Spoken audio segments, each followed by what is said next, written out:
Ampere circular law, जिस तरह से आपने इलेक्ट्रोस्टैटिक में पढ़ा था, कूलम लॉ पढ़ा था, फोर्स के लिए, इलेक्ट्रिक फोर्स के लिए, इलेक्ट्रिक फील्ड के लिए पढ़ा था, इसी तरह से एम्पियर सर्कुलर लॉ के बारे में पढ़ेंगे। इसको पढ़ाने से पहले मैं आपको एक बार क्लियर कर दूं कि फोर्स के लिए आपने फॉर्मूला पढ़ा था इलेक्ट्रोस्टैटिक में 1/4 pi epsilon naught Q1 Q2 upon R square, मतलब दो डिफरेंट चार्ज थे और उनके बीच में डिस्टेंस था ये। तो इलेक्ट्रिक फील्ड के लिए फॉर्मूला था आपके पास 1/4 pi epsilon naught Q upon R square.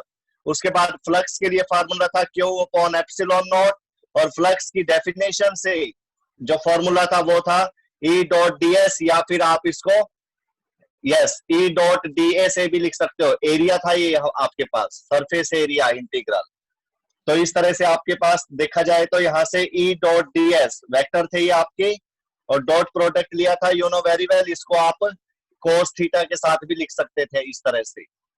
Okay, E ds is equal to Q upon epsilon not.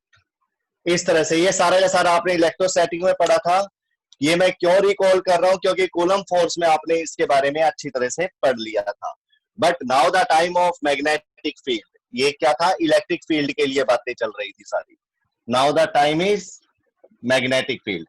Magnetic field में आपने बायोट-सैवरेट लॉ पढ़ा, जिसमें आपने पढ़ा mu naught dB is equal to mu naught upon 4 pi I dl sine theta upon R square, ideal sine theta upon R square. तो इस तरह से आपने ये पढ़ा था। अब आप क्या पढ़ने वाले हैं, एम्पियर सर्कुलर लॉ। ये था आपका बायोट-सैवरेट लॉ, बायोट-सैवरेट लॉ। इसकी आपने एप्लीकेशंस भी पढ़ ली हैं, और एप्लीकेशंस के बाद मैग्नेटिक फील्ड को भी आप क्या करते हो, वेक्टर सम के ऊपर मैग्नेटिक फील्ड का जो रिजल्टेंट होता है, देखो मैं क्या लिख रहा हूं, मैग्नेटिक फील्ड रिजल्टेंट किसके ऊपर डिपेंड करता है, डिपेंड्स ऑन वेक्टर लॉ।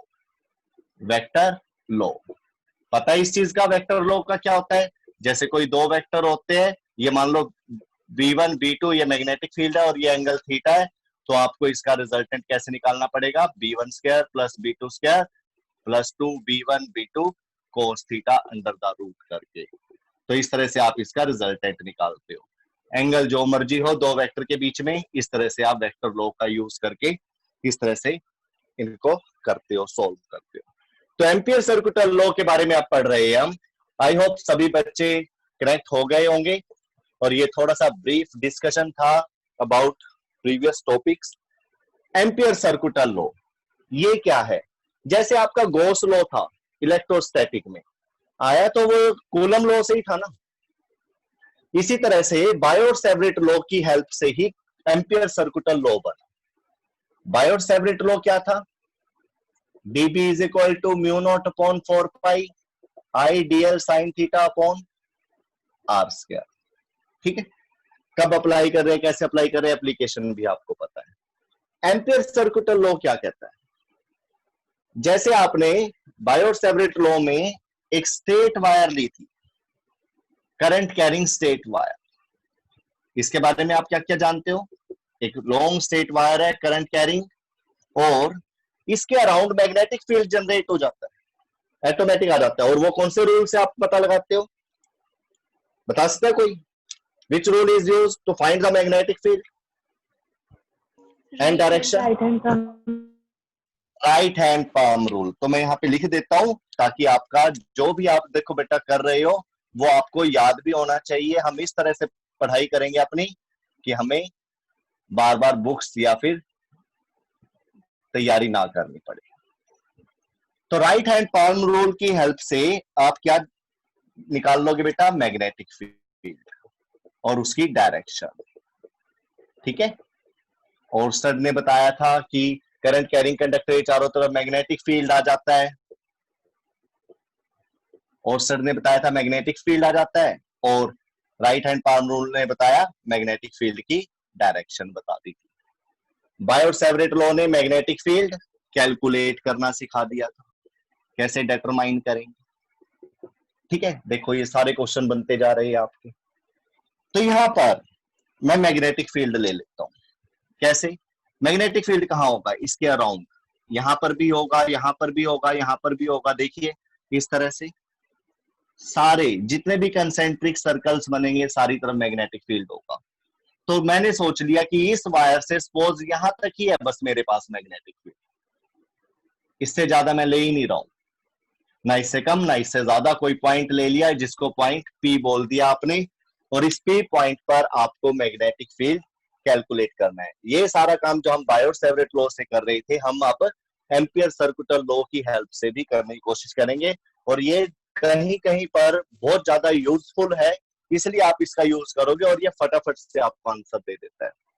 तो इसीलिए फटाफट से करते हैं और डीप में बाद में जाएंगे, पहले समझ लेते हैं इस लॉ का मतलब क्या है और ये कैसे करता है काम। तो इसको आप सेंटर मानकर, ये आपने डिस्टेंस ले लिया आर, कितना डिस्टेंस ले लिया? आर, इस वायर से। और उसके बाद जो ये आपको पी पॉइंट दिख रहा है आर डिस्टेंस पर, आप इस आर को रेडियस बनाकर इसका सर्कल एज्यूम कर लीजिए। क्या एज्यूम कर लीजिए? सर्कल। इस तरह से, ये इस तरह से सर्कल आपका क्या हो जाएगा, इसमें एज्यूम कर लोगे आप। अगर आप इसको और ज्यादा अच्छे तरीके से देखना चाहते हो तो आप ऐसे देख सकते हो। ये लो, ये 3D में चला जाएगा थोड़ा सा। ओके, फिर आप जो ये डोटी डोटी डाले आप इसको इस तरह से सॉलिड लाइन बना लीजिए और इस लूप को आप बोलेंगे एम्पीरियन लूप। क्या बोलेंगे? Amperian loop.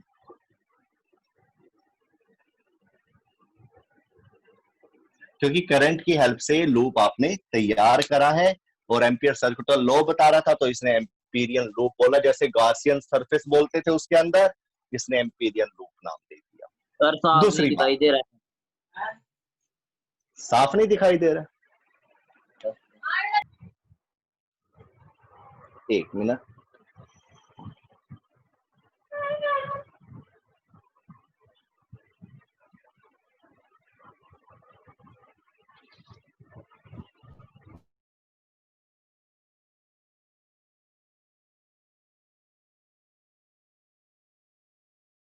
आपका जो मैग्नेटिक फील्ड है किस डायरेक्शन में होगा? राइट हैंड पाम रूल लगाइए इस तरह से, तो आप यहाँ पे आसानी से देख सकते हो कि ये इस तरह से डायरेक्शन लेगा मैग्नेटिक फील्ड। चलो यहाँ पे हम इसके बारे में तो पहले डिस्कस कर चुके हैं। अब हम फटाफट से आते हैं कि एम्पियर सर्कुलर लॉ क्या कहता है। जैसे गॉस लॉ ने कहा था वैसे ये भी बोलता है। क्या बोलता है ये? कि जो लाइन, देखिए यहाँ पर मैग्नेटिक फील्ड आपको मिल चुका है बी, पी पॉइंट पर मैग्नेटिक फील्ड बी, और जो ये पूरी की पूरी सरकमफेरेंस है ये होगी 2 पाई आर, जिसको आप एल लोगे।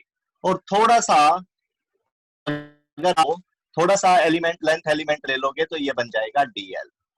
तो यहाँ पर दो चीजें आपको मिल रही है, बी वेक्टर और डीएल वेक्टर। और आप एक सर्कल ले रहे हो। क्या ले रहे हो? सर्कल। अगर यहाँ पे मैं एक टेंजेंट ले लेता हूं तो टेंजेंट इसकी डायरेक्शन दिखाएगा हमें। टेंजेंट हमें यस इस पॉइंट पर डीएल की डायरेक्शन दिखाएगा, मैग्नेटिक फील्ड की डायरेक्शन दिखाएगा डीएल के अकॉर्डिंग। डीएल की डायरेक्शन भी यही हो और मैग्नेटिक फील्ड की भी डायरेक्शन, जिसकी वजह से थीटा इनके बीच में क्या आएगा? 0 डिग्री। दोबारा से एक सर्कल है ये जिसका रेडियस आर है, और यहां पर अगर आपका मैग्नेटिक फील्ड बी है तो उसकी direction right hand palm rule से ले लिया आपने। क्या ले ली? वो इस तरह से। इस पॉइंट पे मैग्नेटिक फील्ड की डायरेक्शन क्या होगी? इस तरह से। यहां पर क्या होगी? नीचे की तरफ। ये होंगी आपकी डायरेक्शन मैग्नेटिक फील्ड की। बट अगर आपने यहाँ पर डीएल लेंथ ले ली, उसकी डायरेक्शन क्या होगी? वो भी इसी डायरेक्शन में होगी। तो बी और डीएल दोनों की डायरेक्शन क्या होगी? In the same direction, vertically upward, इस टाइप में। लेकिन ये क्योंकि सर्कल ऐसे बना हुआ है तो आप ये कह सकते हो कि दोनों की डायरेक्शन कैसे होगी? बी भी आपका इस बोर्ड के अंदर जाएगा और लेंथ एल भी आपकी इस तरह से शो करेगी। दोनों की दोनों पैरेलल होंगी और इनसाइड द बोर्ड इस तरह से दिखेगा आपको। मैंने तो ऐसे दिखा रखा है, ऐसे दिखेगा ये। तो यहां से आपको पता लगा बी और डीएल के बीच में 0 डिग्री एंगल है। एम्पियर सर्कुलर लॉ क्या कहता है? तो टॉपिक पर आ गए हैं अब हम। क्या कहता है ये? The line integral of magnetic field, the line integral of magnetic field is always mu naught times of total current inside the loop. Total current inside the loop. जो ये आपको इनसाइड यहाँ पर दिख रहा है, इसका बड़ा अच्छा मीनिंग है और बड़े क्वेश्चन आते हैं इसके ऊपर जो आपको लिए हेल्पफुल रहेंगे। जैसे गॉसियन सरफेस में आप क्या करते थे, Q1 चार्ज है, यहाँ पर Q2 चार्ज है और एक Q3 चार्ज है, इस तरह से देखना। तो ये गॉसियन सरफेस जो बना हुआ है, इसमें फाई की वैल्यू आप कैसे निकालते थे, आपको ये वाला जो चार्ज है इसको इग्नोर करना होता था, है ना, और इन दोनों का टोटल लेना होता था। तो आप total charge Q1 plus Q2 upon epsilon naught इस तरह से लेते थे, इसको इग्नोर करते थे। तो इनसाइड वाले चार्ज लेते थे आप जिस टाइम फ्लक्स निकालना होता था। तो यहाँ पर भी जो करंट लिया गया है ये लूप के अंदर होना चाहिए। सपोज कोई करंट यहाँ पर रखा हुआ है इस तरह से आई डैश, तो और उसकी डायरेक्शन क्या पता ऊपर हो या नीचे हो, डजंट मैटर, तो वो आप इसके अंदर इंक्लूड नहीं करोगे। तो ये मीनिंग है इसका इनसाइड का, कि जो अंदर करंट फ्लो करेंगे भले ही वो ऊपर से नीचे, नीचे से ऊपर चले, तो आपने उसका अलजेब्रिक सम लेना है। क्या लेना है? अलजेब्रिक सम। सपोज एक करंट मैं यहाँ पे ले लेता हूं और इसकी डायरेक्शन हो गई नीचे की तरफ, तो अब मेरा जो फार्मूला है वो ये बन जाएगा, mu naught total current I और ये आई डैश है। तो इसमें से आप देखें लूप की डायरेक्शन कैसे है, इस तरह से। तो जो ये ऊपर की तरफ आपको दिख रहा है ये आपको पॉजिटिव साइन के साथ ले लेना है और ये वाला नेगेटिव साइन के साथ। तो i minus i dash total current आपको ये लेना पड़ेगा। मतलब एक ज्यादा होगा एक कम होगा, तो क्या होगा, एक ज्यादा होगा और एक कम होगा, तो ज्यादा वाले में से कम वाले को माइनस करके उसी की जीत होनी है और वही करंट लेना है। सपोज ये 10 एम्पियर था और ये 6 एम्पियर था, तो आपको करंट कितना लेना पड़ेगा, 4 एम्पियर लेना पड़ेगा। और अगर ये दोनों ही 10 एम्पियर हो गए तो करंट की वैल्यू क्या हो जाएगी, 0। ये सारा क्या हो जाएगा, 0 हो जाएगा। और सपोज अगर ये 20 हो गया और ये मान लो 12 एम्पियर है, तो 8 एम्पियर होगा। और जो ये लूप की डायरेक्शन ऐसे दिखा रखी है, ये लूप की डायरेक्शन ऐसे नहीं होगी, बदल जाएगी, रिवर्स्ड हो जाएगी। मतलब जो करंट ज्यादा है, दूसरा करंट अगर अपोजिट है, कम है, तो उनका माइनस करना पड़ता है। इसी तरह से 3-4 भी हो सकते हैं ये। सपोज एक और ले लिया, इसमें सिर्फ 2 एम्पियर करंट है। अब क्या रहेगा रिजल्ट, ये दो करंट पॉजिटिव लेने पड़ेंगे और ये वाला मान लो नेगेटिव। लेकिन सही अगर आप आंसर चाहते हो, देखो मैग्नेटिक फील्ड प्लस और माइनस में ना आए, सिर्फ प्लस में ही आए, तो आपका फर्ज बनता है जो करंट की वैल्यू ज्यादा होगी, चाहे वो अंदर डाउनवर्ड में दिखा रखा है या अपवर्ड में दिखा रखा है, आपको वो पॉजिटिव लेना चाहिए। लूप डायरेक्शन भी वही सेट करेगा। अगर देखा जाए तो करंट की डायरेक्शन इस वक्त कहाँ है, नीचे की तरफ है, तो ज्यादा भी यही है 20। देखिए ये दोनों तो 14 लेंगे और ये 20, तो अगर आप इस तरह से करके लूप बनाएंगे तो इस तरह से डायरेक्शन आएगी। तो रिजल्ट में तो यही डायरेक्शन मिलने वाली है आपकी। ये वाले कह रहे हैं ऐसे डायरेक्शन आनी चाहिए, ये वाला कह रहा है ऐसे डायरेक्शन आनी चाहिए, ये वाला कह रहा है ऐसे डायरेक्शन आनी चाहिए।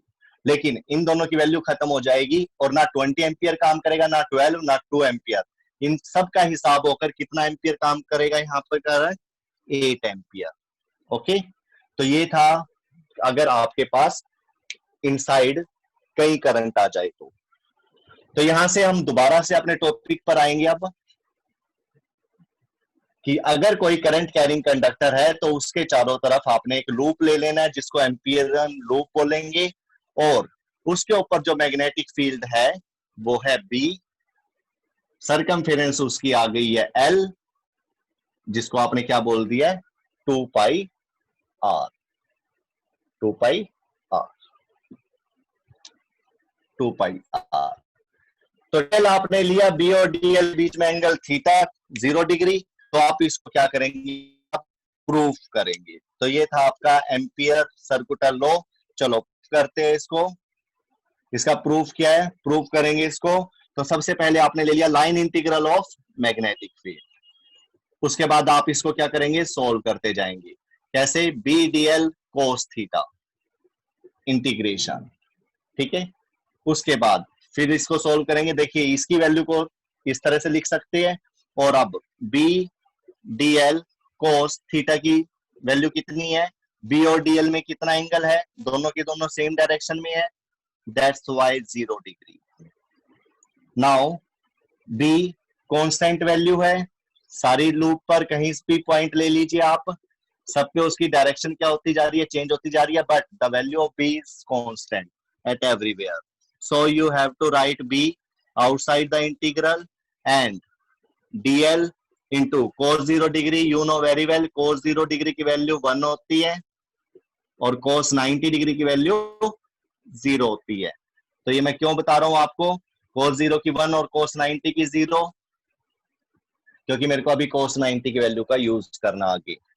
तो यहां पर b की वैल्यू, अगर आप इस टॉपिक को देखिए तो एक लॉन्ग स्ट्रेट वायर थी और उसके पॉइंट यहां पर, अगर आपने बायोट-सैवरेट लॉ में इनफाइनाइट स्टेट कंडक्टर का टॉपिक पढ़ा था तो वो क्या था, करंट आई है और ये डिस्टेंस आर है, तो यहाँ पर मैग्नेटिक फील्ड के लिए आपने फार्मूला निकाला था, क्या था वो, mu naught upon 4 pi 2i upon R, 2i upon R, अगर ये इनफाइनाइट लॉन्ग है तो यही था। अगर आप इसको नहीं याद कर पा रहे हो तो इस तरह से कर लीजिए, i sin phi 1 plus sin phi 2, इस तरह से था। ये दोनों एंगल आपने 90 डिग्री चूज कर लिए थे, कंसीडर कर लिए थे, जिसकी वजह से 1 प्लस 1 क्या आ गया था, mu naught upon 4 pi 2i upon R. मतलब एक बायोट-सैवरेट लॉ की जो लॉन्ग स्टेट वायर थी इनफाइनाइट, उसमें ये रिजल्ट था आपका, तो उसका यूज करेंगे आप यहाँ पर, mu naught upon 4 pi 2i upon R, but the integration of dl is 2 pi r, from there r से r क्या हो जाएगा, कैंसल, 2 पाई से पाई कैंसल, 2 2 जा 4, 2 2 कैंसल, तो बचा क्या आपके पास, म्यू नॉट आई। तो आप देख सकते हो b dot dl line integral को अगर सोल्व करते हैं तो क्या आ जाता है, म्यू नॉट आई, और जो ये आई है मैं बार बार कह रहा हूं ये इनसाइड द लूप है, याद रखना इस चीज को। Any doubt, any problem in this, hurry up, come forward, any doubt. तो magnetic field circular concentric circle की फॉर्म में ही आएगा, ठीक है। लेकिन अगर यही जो पाथ है आपका ये आर्बिट्रेरी हो तो, सर्कुलर ना हो तो, जैसे ये आपने करंट ले लिया,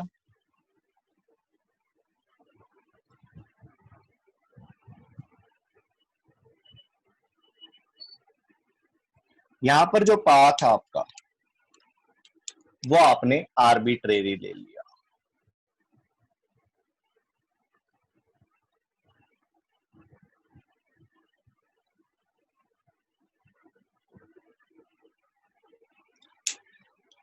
ठीक है, आर्बिट्रेरी।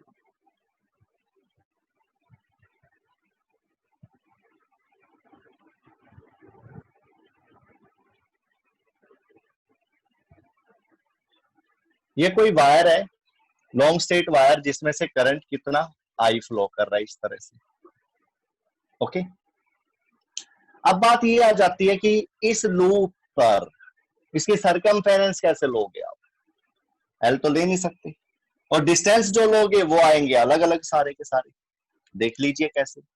ये पॉइंट ओ है, सपोज यहां पे आपने ये पॉइंट ले लिया, ये ले लिया, ये ले लिया, इस तरह से ले लिया, कुछ पॉइंट पूरा भी ले सकते हो, सारी जगह ले सकते हो, कोई पास पड़ेगा कोई दूर पड़ेगा, ठीक है। और आप ये जो डिस्टेंस होगा इसको R1 ले लीजिए, इसको R2, इसको R3, इसको R4, इस तरह से वेक्टर के साथ लेना, ठीक है बेटा। जो ये आपको डिस्टेंस दिख रहा है थोड़ा सा, इसको आप DL1 लेंगे, इसको DL2, इसको DL3, इस तरह से लेंगे आप DL4। ये बहुत थोड़े थोड़े लेने हैं आपने, छोटे छोटे, बिल्कुल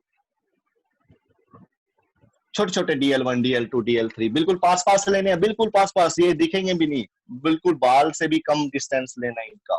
ये तो थोड़ा सा क्लैरिटी के लिए आपको बड़ा करके दिखाया गया। ये वाला एंगल आप लेंगे d θ1, ये वाला d θ2, ये वाला d थीटा 3। तो इस तरह से आपके पास, चलो 3 तक ही ले लो, फोर्थ वाले को रहने दें।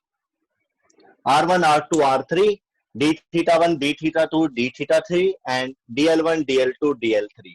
इस तरह से आप ये सारे के सारे रेडियस ले लिए, आर्क ले लिए और एंगल ले लिए।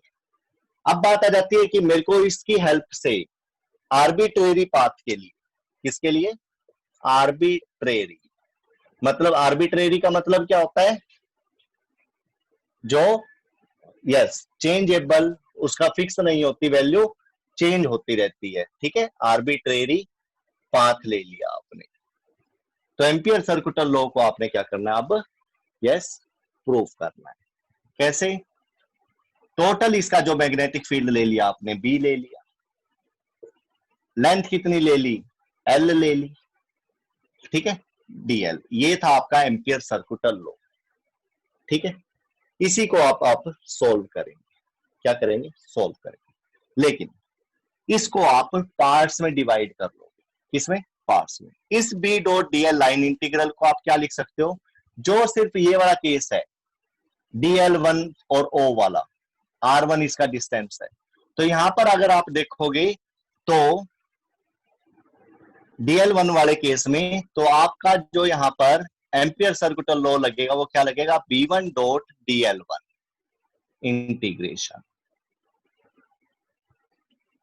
b1 डॉट dl1 इंटीग्रेशन, इस तरह से ही लगेगा ये। तो यहां पर आप लगाएंगे for dl1 small element dl1, आप ए बी सी पॉइंट दे सकते हो, ए बी सी ऐसे दे दो। ए पॉइंट पर point A, b1 dot dl1 line integral. इसी तरह से दूसरे के लिए क्या करेंगे? b2 dot dl2 line integral, ठीक है, plus b3 dot dl3 line integral, so on. और भी ले सकते हो, फिलहाल हम इतना ही लेंगे।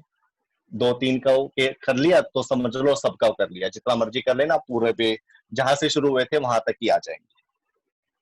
इसके बाद b dot dl vector is equal to b1। अगर आप इस पॉइंट पर मैग्नेटिक फील्ड लेते हो तो लॉन्ग स्ट्रेट वायर की हेल्प से क्या था formula? Mu naught upon 4 pi 2i upon r, यही था। तो अगर आप यहां पर ही अप्लाई करेंगे तो क्या लिखना पड़ेगा आपको? क्या लिखना पड़ेगा? Mu naught upon 4 pi 2i, current तो सेम ही है सबके लिए i, बट r की जगह पर क्या लगाना पड़ेगा? r1 डॉट dl1, डॉट क्या है? dl1, dl1 लगा देंगे। और क्योंकि b1 और dl1 के बीच में थीटा की वैल्यू क्या होगी सभी केसेस में? 0 डिग्री। कितनी होगी? थीटा इन 3 केसेस क्या होगा? 0 डिग्री। तो कोस 0 डिग्री। यहां तक अगर आपको समझ में आ गया तो बताइए मेरे को, तो आगे चलते हैं हम, अदरवाइज यहाँ पे रुक के फिर दोबारा से समझाएंगे। बोलिए बेटा, हरी अप।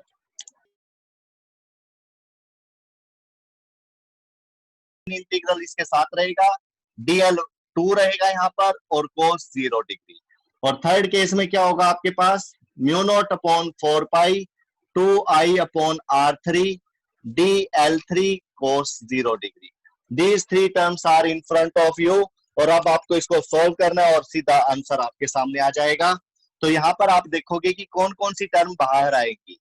तो आप देख सकते हो mu naught upon 4 pi 2i ये बाहर आ जाएगा, cos 0 1 हो जाएगा सबका, और इंटीग्रेशन के अंदर बचेगा dl1 upon r1 dl2 upon r2 dl3 upon r3।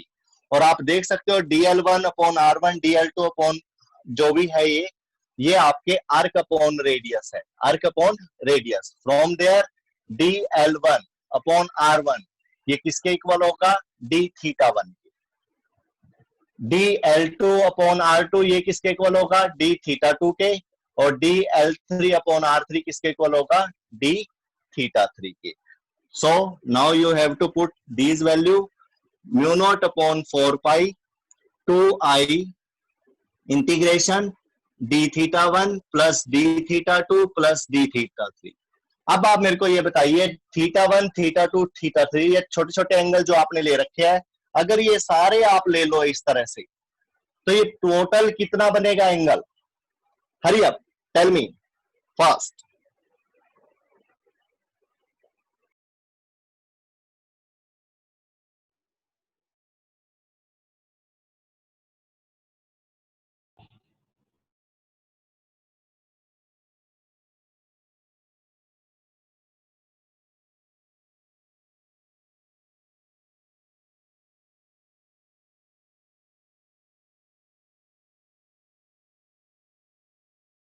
Now अब मैं आपको इसके बारे में कुछ ऐसी बातें बताने जा रहा हूं जो आप बुक्स शायद पढ़ोगे तो आपको उसके अंदर क्लियर होगा। बायोट-सैवर्ट लॉ जब था उसमें हम ये निकाल सकते हैं सारी वैल्यू, तो हमें इसकी जरूरत क्यों पड़ी? ये जरूरत नहीं है, ये एक तरह से शॉर्टकट मेथड है मैग्नेटिक फील्ड निकालने का, कुछ स्पेशल केसेस में जिसमें आप इसको निकाल सकते हो। पहली बात तो इसमें देखिए करंट मैंने कहीं ले लिए थे, उसमें सिर्फ करंट एक ही लिया था। इसमें आप जितने मर्जी करंट ले लीजिए, लूप के अंदर वालों का हिसाब कर सकते हो, ठीक है। तो इसकी वैल्यू क्यों है, ये यूजफुल क्यों है इतना, वो देख लीजिए। नंबर एक, और यूजफुल है तो किस केस में और कहां पर आपको लगाना है। नंबर एक, अगर बी की वैल्यू टेंजेंशियल है, क्या बेटा? टेंजेंशियल, समझना इस चीज को। बी नॉन जीरो है, और थर्ड बी अगर कांस्टेंट है। देखिए आपने है ना आर्बिट्रेरी पाथ लिया, आर्बिट्रेरी पाथ लिया, ठीक है। बी की वैल्यू तो सेम ली थी ना आपने, बी कांस्टेंट लिया था, और बी की वैल्यू नॉन जीरो। अगर बी जीरो हो गया तो बी डॉट डीएल क्या होएगा? ये भी जीरो हो जाएगा, तो हमारा तो ये लॉ वैसे ही एप्लीकेबल नहीं रहेगा। तो कहने का मतलब क्या है, बी टेंजेंशियल होना चाहिए किसके साथ? जो आप ये डीएल ले रहे थे ना, डीएल, यहां पर ये डीएल ले लिया, डीएल की डायरेक्शन में ही बी था। बी और डीएल दोनों सेम डायरेक्शन का होने का मतलब क्या? थीटा क्या होना चाहिए? 0 डिग्री। तो यहां पर सारी टर्म वेरीफाई हो रही है, सारी की सारी एप्लीकेबल हो रही है। कौन कौन सी? बी टेंजेंशियल भी है डीएल के, दोनों सेम डायरेक्शन में है, बी नॉन जीरो भी है, और बी कांस्टेंट भी है। तो आप ये अप्लाई कर सकते हो। सेकंड, अगर नॉर्मल हो जाए, बी नॉर्मल हो जाए डीएल के, नॉर्मल का मतलब क्या है? थीटा क्या हो जाए? 90 डिग्री। कहने का मतलब क्या है, जैसे ये इस तरफ दिखा रहा है डीएल को, बी आपका ऐसे ना होके ऐसे हो जाए, इस तरह से आपको मैग्नेटिक फील्ड मिले, तो क्या करोगे? तो थीटा की वैल्यू 90 डिग्री हो जाएगी, तब आपके पास बी डॉट डीएल तब भी ये एप्लीकेबल है, यूजफुल होगा आपके लिए। एप्लीकेबल तो सारी जगह है, बट यूजफुल होगा। ये जो मैं आपको 2-3 पॉइंट बता रहा हूं, अगर इस डीएल है वो सारा का सारा जीरो ही हो जाएगा, मतलब आपका आंसर आ जाएगा। कहने का मतलब है कि इसके अंदर आपको कुछ करने की जरूरत ही नहीं पड़ेगी अगर थीटा 90 डिग्री हो जाता है तो, बी और डीएल के बीच में एंगल, ठीक है। तो B normal to DL, B tangential, non zero, constant, ये सारी की सारी चीजें अगर आपके पास है तो आप इसको क्या कर सकते हो? एप्लीकेबल कर सकते हो। इस क्वेश्चन मतलब ऐसे ऐसे क्वेश्चंस को आप सोल्व कर सकते हो। बात ये आ जाती है कि बी कांस्टेंट होना चाहिए। देखो बी कांस्टेंट होना चाहिए, थीटा की वैल्यू 0 डिग्री होनी चाहिए, 90 डिग्री होनी चाहिए, तभी कर सकते हो। अगर आपने कोई स्टेट ऐसे ले लिया और ये थीटा ले लिया यहाँ पर, तब आप इसको एप्लीकेबल नहीं कर सकते। तब एम्पियर सर्कुलर लॉ आपका एप्लीकेबल तो हो जाएगा, मतलब काफी लेंथी पड़ेगा, मैथमेटिक्स लगेगा, तो उसका इतना फायदा नहीं रहेगा आपको। हमने चीजों को आसान करने के लिए मैथमेटिक्स बनाया, ना कि मुश्किल करने के लिए। तो यहाँ पर अभी मैंने आपको बता दी है, बी टेंजेंशियल के लिए, नॉर्मल के लिए बी कांस्टेंट होना चाहिए, ठीक है। और क्या ले सकते हैं अब हम इसमें, अगर बी की वैल्यू 0 हो जाए तो मैग्नेटिक फील्ड ही नहीं है, तब भी आप कर सकते हो इसको एप्लीकेट। तो ये 3 चीजें आपको हमेशा ध्यान रखनी है। अगर बी टेंजेंशियल है मतलब इसके साथ 0 डिग्री का एंगल बना रहा है तब ले लीजिए, 90 डिग्री का बना रहा है तब ले लीजिए। और दूसरी बात, बी 0 है तब भी ले सकते हो। लेकिन इन दोनों केसेस में क्या होगा, इसमें तो बी की वैल्यू 0 हो या नॉन 0 हो फर्क ही नहीं पड़ता, क्योंकि 90 आने पर सारे 0 हो जाना है। यहां पर अगर आपको थीटा 0 चाहिए तो बी नॉन 0 भी चाहिए। अगर बी 0 हुआ तो फायदा क्या होगा, वो सारा का सारा फिर 0 हो जाएगा। इस केस में आपको वैल्यूज मिलती है। बाकी इन दोनों केसेस में बी की वैल्यू मतलब मैग्नेटिक फील्ड 0 मिलता है। लेकिन एप्लीकेबल है। हम कहते हैं ना कि भाई ये रोड ले ली और इसके यहाँ पे मैग्नेटिक फील्ड होगा या नहीं होगा, ये होगा या नहीं होगा ये बता देगा। अगर वो 0 डिग्री एंगल के साथ हुआ तो कितना होगा ये बता देगा। बट अगर कोई और एंगल हुआ, 0 डिग्री और 90 डिग्री के अलावा कोई एंगल हुआ, तब आपको बायोट-सैवरेट लॉ करना पड़ेगा। तो इसका जो बेसिक प्रिंसिपल रहेगा इस लॉ का, वो रहेगा बायोट-सैवरेट लॉ। क्या पता क्वेश्चन वो ऐसे ही बना दे बोर्ड वाला कि एम्पियर सर्कुलर लॉ किस लॉ के ऊपर बेस्ड है। ठीक है, तो आपको बायोट-सैवरेट लॉ लिखना पड़ेगा आंसर। तो आई होप मेरे ख्याल से आपको ये सारी चीजें समझ में आ गई हो। कोई डाउट हो तो आप क्लियर कर सकते हो। अब आपकी बारी है बेटा, हरी अप, कम फास्ट।